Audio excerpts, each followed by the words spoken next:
નમસ્કાર મારા ગુજરાતના ગૌરવ, કેમ છો બધા? મજામાં છો? એક્ઝામ આવી રહી છે, ડર લાગે છે સર શું થશે અમારું? ચિંતા કરવાની જરૂર છે જ નહીં મિત્રો. જે વાંચ્યું છે, વર્ષ દરમિયાન તૈયાર કરી છે, એ જ લખવાનું છે. નથી વાંચ્યું, નથી તૈયાર કર્યું, કશો વાંધો નહીં. હજુ આપણી પાસે 1 મહિનો છે બેટા.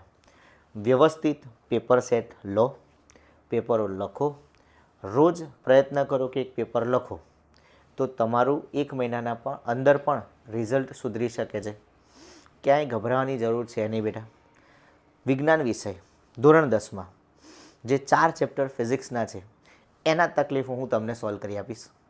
તકલીફ પડ્યા છે, તમે નરોડાની નજીક રહો છો, નરોડા કે તેની આસપાસના વિસ્તારમાં રહો છો અને તમને ઓફલાઈનમાં મને મળવું છે, તો ગમે ત્યારે મારો નંબર હું સ્ક્રીન ઉપર આપી દઈશ.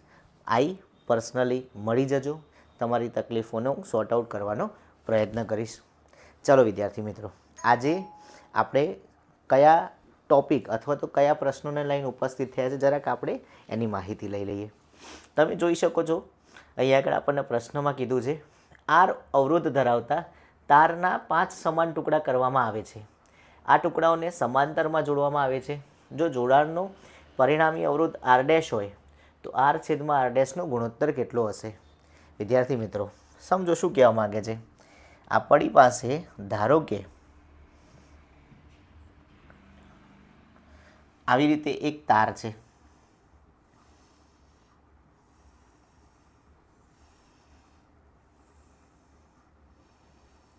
ધારો કે આ તારની લંબાઈ છે L અને આ તારના આડછેદનું ક્ષેત્રફળ છે A. તો આપણે બધા જ જાણીએ છીએ અવરોધનું સમીકરણ R = ρ L છેદમાં A થશે. એટલે કે અવરોધ R એ લંબાઈના સમપ્રમાણમાં થશે. હવે તમે પ્રશ્ન વાંચો ને મિત્રો, તો એવું કહેવામાં આવ્યું છે તારના 5 સમાન લંબાઈ ધરાવતા ટુકડા.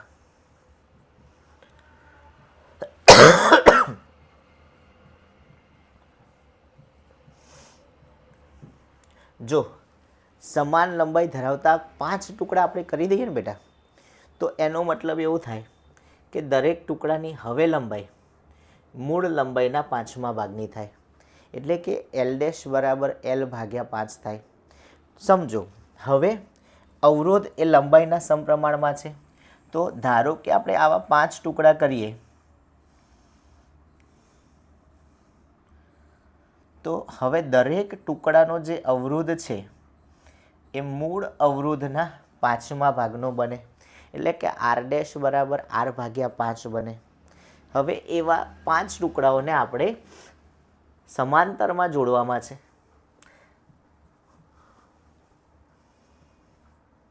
5 ટુકડાઓને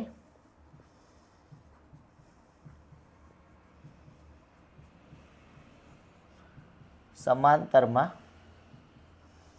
જોડતા. જો સમાંતરમાં જોડવામાં આવે તો એનું સૂત્ર 1/rp = 1/r1 + 1/r2 + 1/r3 + 1/r4 + 1/r5 થાય. અહીંયા આગળ બધા ટુકડા એક સરખા છે આર ડેશના, તો આપણી પાસે 1/rp. જો આર ડેશ લસા લઈએ તો 1 + 1 + 1 + 1 + 1 એટલે કે 5/r' થાય. એટલે કે rp R'/5 થશે. અચ્છા, આર ડેશ છે આપણી પાસે R/5 અને છેદના 5 એઝ ઇટ ઇઝ રાખો તો R/25 થાય. અહીંયા આગળ આપણે સમાંતર જોડાણ ને R' વડે દર્શાવ્યું છે. પ્રશ્નમાં સમાંતર જોડાણને R' વડે દર્શાવ્યું છે અને પહેલી વખત જે તાર હતો એનો અવરોધ R છે. તો એ બંનેનો ગુણોત્તર લઈએ આપણે તો R/rp અથવા તો R'. R as it is રાખો R/25. આરે આર ઉડી જશે બેટા, તો 25/1 એવો તમારી પાસે જવાબ આવશે, અથવા તો 25 એ તમારો જવાબ આવશે. આ રીતે આપણે ગણતરી કરી શકીએ છીએ. ચલો બીજા પ્રશ્ન ઉપર આપણે જઈએ. પ્રશ્ન શું કહે છે આપણને? એક વિદ્યુત બલ્બનું રેટિંગ 220 વોલ્ટ છે અને 100 વોટનો એનો પાવર છે. હવે આપણે બધા જાણીએ છીએ મિત્રો, જો આ રીતે આપણી પાસે એક બલ્બ હોય,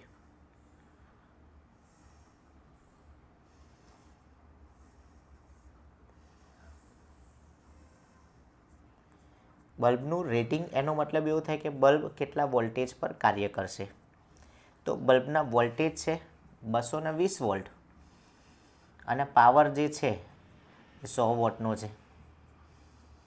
તો આ બે વસ્તુની મદદથી વિદ્યાર્થી મિત્રો આપણે સરળતાથી અવરોધ શોધી શકીએ. હવે આપણે બધા જ જાણીએ છીએ કે પાવરનું સૂત્ર P બરાબર V²/R થશે. એટલે એના ઉપરથી જો હું R શોધું તો V²/P થશે. હવે V છે આપણી પાસે 220નો વર્ગ છેદમાં P એટલે કે 100. તો 220 ગુણ્યા 220 છેદમાં 100. ચાલો 2 0 ઉડી ગયા. 22 ગુણ્યા 22 આપણે જો કરીએ ને તો 484 ઓમ આવો અવરોધ મળશે. હવે શું કીધું છે? તો કે આ બલ્બને આપણે જે વોલ્ટેજ આપીએ છીએ, આ તો બલ્બ કેટલા ઉપર કામ કરે છે એ થયું, એટલે એના મદદથી આપણે બલ્બનો અવરોધ શોધી લીધો. હવે બલ્બને આપવામાં આવતો જે એકચ્યુઅલ વોલ્ટેજ છે એ પ્રશ્નમાં તમે જોઈ શકો છો, એ એકચ્યુઅલ વોલ્ટેજ તમારી પાસે 110 વોલ્ટનો છે. હવે જો આ બલ્બને 110 વોલ્ટનો આપણે આપીએ તો પાવર કેટલો ઉત્પન્ન થશે એ જોવાનું છે આપણે. ચલો જોઈ કાઢીએ. તો પાવરનું સૂત્ર P બરાબર ફરીથી V²/R. V કેટલા છે વિદ્યાર્થી મિત્રો આપણી પાસે? 110નો વર્ગ છેદમાં 484. એટલે 110 છેદમાં 484. હવે જો હવે આપણે આની વાત કરીએ બિલકુલ ધ્યાનથી, તો 11 100 મેં આને છૂટા પાડી દીધા. 484 એટલે 22 ગુણ્યા 22. 11 ભાગ ચાલે તો 2, 11 ભાગ ચાલે તો 2, 2 ગુણ્યા 2 એટલે 4, 100 ભાગ્યા 4 કરો એટલે 25. તો વિદ્યાર્થી મિત્રો આપણો જે જવાબ છે આ રીતે 25 વોટ આવશે. ફરી એકવાર ફટાફટ આવી જાઓ ઝડપથી. શું કર્યું આપણે? તો કે P બરાબર V²/R. કેટલા વોલ્ટેજ આપવાનું છે વિદ્યાર્થી મિત્રો? દેખાય છે આપણને 110નો વર્ગ, એટલે 110 વોલ્ટ હોવાથી એનો વર્ગ કરો છેદમાં R. R આપણે શોધી કાઢ્યા હતા 484. દરેકની કિંમત મૂકો. 110 ગુણ્યા 110. તમે સ્માર્ટ છો ને તો થોડી સ્માર્ટનેસ વાપરો. 110ની જગ્યાએ 11 ગુણ્યા 11 કર્યા, 2 0ને ભેગા કરીને 100 અલગ લખ્યા. 484ના મેં પાછા 2 ભાગ પાડ્યા, 22 ગુણ્યા 22. 11 ને 22 ગુણોત્તર શક્ય છે. એટલે 11 ભાગ્યા 22 એટલે 2, ફરી 11 ભાગ્યા 22 એટલે 2, 2 ગુણ્યા 2 4, 100 ભાગ્યા 4 કરો એટલે 25. કેટલો સરળ પ્રશ્ન હતો મિત્રો, ખોટું ચિંતા કરો છો તમે. ચલો ત્યાર પછીના પ્રશ્નો ઉપર આપણે આગળ વધીએ. પ્રશ્ન શું કહે છે? એક જ દ્રવ્યમાંથી બનેલા 2 વાહક તારની લંબાઈ અને વ્યાસ સમાન છે. સમાન વિદ્યુત સ્થિતિમાનના તફાવત હેઠળ તેમને સૌપ્રથમ શ્રેણીમાં અને ત્યાર પછી સમાંતરમાં જોડવામાં આવે તો શ્રેણી અને સમાંતર જોડાણમાં ઉત્પન્ન થતી ઉષ્માનો ગુણોત્તર. ભાઈ ઉત્પન્ન થતી ઉષ્માની જો આપણે વાત કરીએ તો H બરાબર આપણી પાસે સમીકરણ V²/R × T. કદાચ તમને યાદ ના હોય તો કશો વાંધો નહીં મિત્રો, આપણી પાસે એક સૂત્ર તો છે જ જૂલ ઉષ્માનું, H બરાબર I²RT. હવે જો હું ઓહમના નિયમની વાત કરું તો ઓહમના નિયમ મુજબ V બરાબર IR થશે, એટલે કે I બરાબર V/R થશે. હવે આઈની આ કિંમત જો હું Hમાં મૂકી દઉં તો V/Rનો વર્ગ થશે RT, એટલે V²/R² × RT થશે. આર ઉડી ગયા. તો આપણી પાસે હવે h બરાબર v² છેદમાં r ઇન્ટુ t થઈ ગયા. વિદ્યુત સ્થિતિમાન સમાન છે, તો એનો મતલબ થયો કે જે ઉષ્મા h છે એ અવરોધના વ્યસ્ત પ્રમાણમાં છે. સૌથી પહેલાં શ્રેણી જોડાણની વાત કરીએ તો શ્રેણી જોડાણ માટે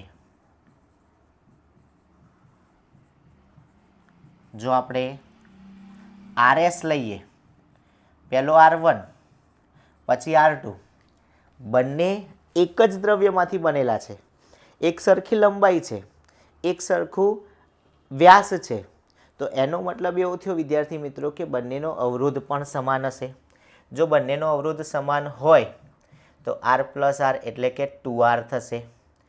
એ જ રીતે જો હું સમાંતર જોડાણની વાત કરું તો સમાંતર જોડાણ માટે 1/RP 1/R1 પ્લસ 1/R2 ફરીથી સરખા હોવાથી 1/R 1/R એટલે કે 1/RP. જો આરનો લસા લેવામાં આવે તો ઉપર 1 + 1 એટલે 2/R થશે. એટલે આપણી પાસે RP બરાબર વિદ્યાર્થી મિત્રો વધશે R/2.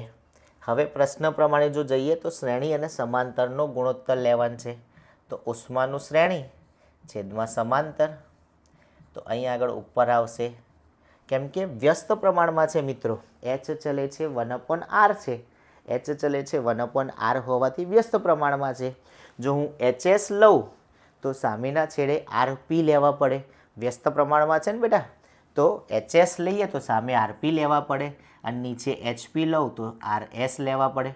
હવે RPની કિંમત તો આપણે બધા જાણીએ જ છે R/2 અને RSની કિંમત આપણે મેળવેલી છે 2R.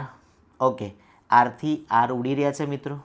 આ બે છે એ અંશના છેદ છે, અંશના છેદ હોવાથી નીચે જશે, તો 2 × 2 એટલે 4 થશે અને આપણો જે જવાબ છે 1/4 એટલે કે ઓપ્શન C આવશે વિદ્યાર્થી મિત્રો. આવી સરળતાથી પ્રશ્નને સોલ્વ કરી શકાય. જો પ્રશ્ન શું કહે છે આપણને, એક તાંબાના તારનો વ્યાસ 0.5 મિલીમીટર અને અવરોધકતા આપેલી છે. વિદ્યાર્થી મિત્રો, જ્યારે પણ આપણને વ્યાસ આપેલો હોય ને એટલે D1 અથવા તો D લઈ લેવાના, 0.5 mm. બેટા 0.5 mm એટલે આના 5 × 10⁻⁴ મીટર. કેમનું આવ્યું? મિલીમીટર એટલે 10⁻3, 0.5ના મેં 5 કર્યા એટલે એક વધારાની માઇનસ થાય તો 10⁻⁴ કહેવાય. આ તમારો મીટરમાં જવાબ આવ્યો. અચ્છા, એટલે આપણો જો ત્રિજ્યાની વાત કરીએ તો એ વ્યાસ કરતાં અડધી હોય અને વ્યાસ કરતાં અડધી હોય તો 5ના અડધા અઢી થાય એટલે આટલી થઈ જાય. હવે આના ઉપરથી જો હું ક્ષેત્રફળ શોધું તો ક્ષેત્રફળ πr² મદદથી અપાય. 3.14 R 2.5 10⁻⁴ વર્ગ. હાલો, 3.14 2.5 એટલે 6.25, 2.5નો વર્ગ કીધો મિત્રો મેં, અને 4 × 2 = 8. ભાઈ તમને ખ્યાલ જ છે પાવરનો પાવર હોય તો બંને વચ્ચે ગુણાકાર થાય, એટલે 4નો 2 સાથે ગુણાકાર કરો તો 8 જવાબ આવે. હવે આનો આપણે જવાબ લાવી દઈએ, બરાબર. જો 3.14 × 6.25 કેટલા થાય છે મિત્રો? 19.625 10⁻⁸ ક્ષેત્રફળ હોવાથી મીટર² થાય. હવે આપણે બધા જ જાણીએ છીએ, શું જાણીએ છીએ? તો કે અવરોધનું સમીકરણ R બરાબર ρ/L/A હોય અને અહીંયા આપણને લંબાઈ પૂછી છે તો લંબાઈને કરતા બનાવો એટલે R એ છેદમાં ρ થશે. R આપણને 10 આપ્યા છે, ક્ષેત્રફળ આપણે હમણાં જ શોધી કાઢ્યું 19.625 × 10⁻⁸ અને અવરોધકતા 1.6 10⁻⁸. બિલકુલ ધ્યાનથી હો મિત્રો, 19.625 ભાગ્યા જો હું 1.6 કરું તો મારી પાસે 12.2656 10. બિલકુલ ધ્યાનથી તમે જોઈ શકો છો, આ -8 -8 ઉડી ગયા, આ 10 વધ્યા હતા એટલે કશું નહીં તો 1 કહેવાય, એટલે 122.656 મીટર આ તમારી લંબાઈ આવશે. હવે જો હું આમાં આગળ વધું તો મને પ્રશ્નમાં એવું કીધું છે કે મારે વ્યાસ બમણો કરવાનો છે. જો વ્યાસ બમણો થાય, નવો વ્યાસ જેને હું ડી' લઉં એ મૂળ વ્યાસ કરતાં બમણો, તો નવું ક્ષેત્રફળ